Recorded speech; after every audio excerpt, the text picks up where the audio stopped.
In a remote town in Eastern Samar, Philippines, lies a number of villages where family planning is virtually unknown.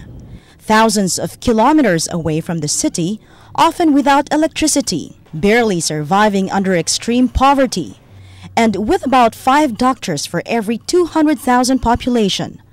Couples do not have sufficient and proper information about family planning.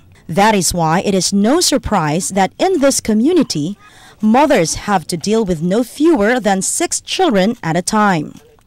Just like the family of Ligation-1.avi, with 9 children living in a 20 square meter shanty that they call home. Hindi na ba? Hindi ho. Hindi ho talaga. Ganun plano ko dahil wala ho kami na gamit na family planning noon. Wala, hindi kami nakakontrol. Yun lang ang dahilan. Sinabihin ko sa kanya na kailangan mag-control tayo dahil sa hirap ng buhay ngayon. Yung 1 kilo, mahirap na tayo makabili ng bigas. Lee works as a village marshal and gets an allowance of $7 a month from the government. Obviously not enough to feed 9 children and his wife, Anita. To put food on the table, he goes fishing or harvests vegetables in their backyard. But oftentimes there is not enough harvest. They are not alone. Not too far from where they live is Letlet, mother of 7 children. 3 of them are disabled. Like Anita, she has no job. And her husband, Pablito, only relies on coconut harvest for their subsistence. Pablito says he is already lucky to earn at least $10 a month. But for Letlet, it is a challenge to divide even a piece of bread among her 7 young children. Kahit naman pa kunti-kunti lang, at least nakakaano rin. Pahulog ka din, pahulog. Minsan pag root crops na lang, kasi ang bigas naman kasi ngayon mahal na. Hirap naman kung palaging bigas.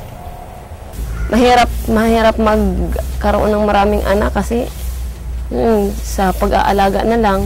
At saka lalo na ngayon mahirap ang kabuhayan.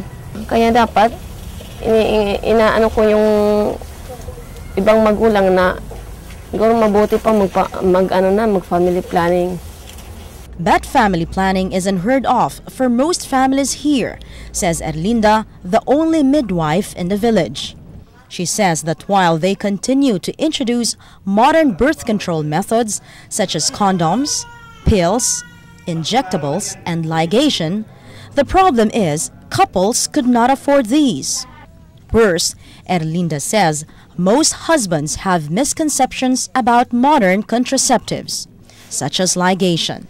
Yun nga, dahil hindi na daw sila makakapagtrabaho. Yung ayaw ng lalaki, hindi na siya makakapaglaba, hindi na siya makakapaggawa dan sa gawaing bahay.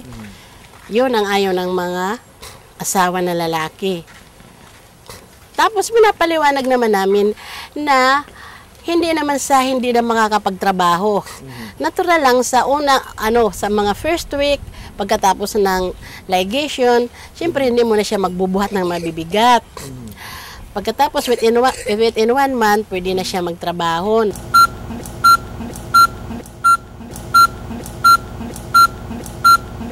When a medical mission for bilateral tubal ligation was organized by the United Nations Population Fund for Eastern Samar, mothers from various towns enlisted for the service. But there were some, like Letlet and Anita, who hesitated at first but eventually decided to go for it. Nahirapan talaga ako dyan kay Anita. 3 beses ako dyan nabigo sa kanya.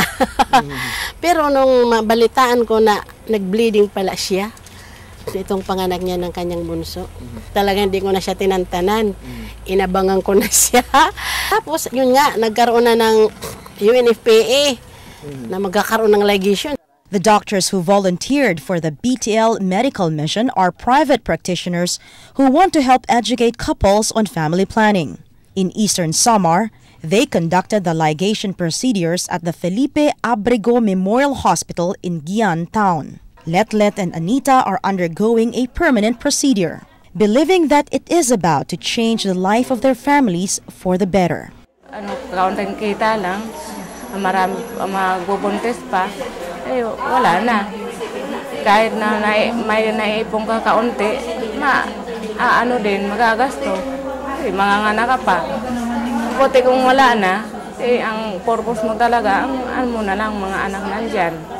Mag-aaral. Eh, pagkain. Yun lang. Palagi na lang anak. Wala na. For 2 days, mothers lined up inside the hospital for a procedure that they see as an opportunity to finally end their ordeal of bearing more children whom they will only raise in poverty. Poverty incidence in the Philippines rose from 30% in 2003, when population was at 80 million, to 33% in 2006, when population ballooned to almost 86 million in a matter of 3 years. And with the recent global financial crisis, poverty incidence continues to increase as the population increases. Dr. Manuel Chua Tiaco, a heart surgeon who volunteers to do surgery for the Ligation Medical Mission, says this is true not only in Eastern Samar, but also in other poor areas in many developing countries like the Philippines. From what we've been seeing, it's the poor families that have many children, simply because maybe they don't have enough education to know how to control the number of children that they get. That's one thing I rule about our system in the Philippines. Organizations will say it is wrong to practice artificial birth control. It's